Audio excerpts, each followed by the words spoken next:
The next type of painting is Ellora Cave painting. So Ellora Cave painting ന്റെ location വരുന്നത് Maharashtra in Aurangabad district. ഇതേ same ലൊക്കേഷനാണ് നമ്മൾ എവിടെ നോക്കിയത്, അജന്ത കേവ് പെയിൻറ്റിങ്സിലും നോക്കിയത്. ദെൻ 600 to 1000 AD ആണ് ഇതിൻ്റെ പെയിൻറ്റിങ്സിൻ്റെ ആർട്ട് വർക്കിൻ്റെ ഡേറ്റ് നമുക്ക് കാണാനായിട്ട് സാധിക്കുക.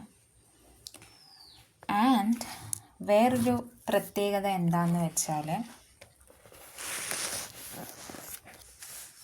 നമുക്കിതിനകത്ത് 2 types, I mean 2 phases-ലാണ് നമുക്ക് എലോറ കേവ് പെയിൻറ്റിങ്സ് കാണാനായിട്ട് സാധിക്കാം. Earlier and later.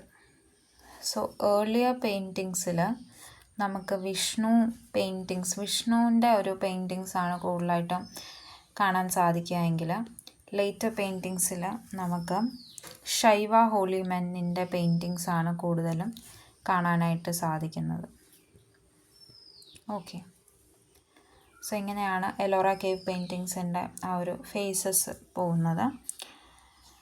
ഇനി ഇതിനകത്ത് വേറൊരു പ്രത്യേകതയുള്ളത്, നമുക്ക് 3 ടൈപ്പ് ഓഫ് റിലീജിയസ് തീംസ് കാണാനായിട്ട് സാധിക്കും. Buddhist,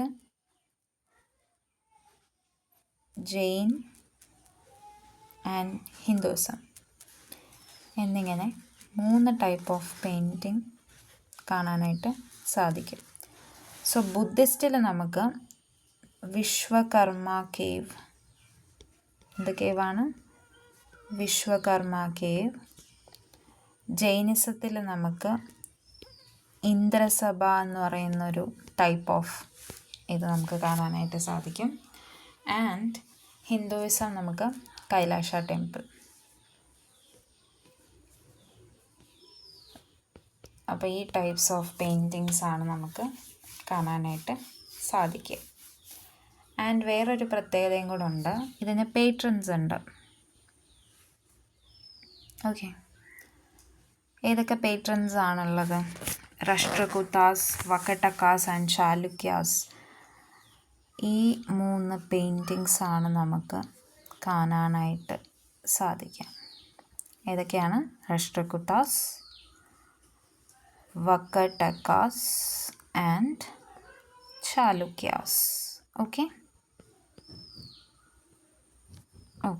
so these are about എന്താണ് എലോറ കേവ് പെയിൻറ്റിങ്ങിൻ്റെ ഫീച്ചേഴ്സാണ് നമ്മളിപ്പം കണ്ടത്.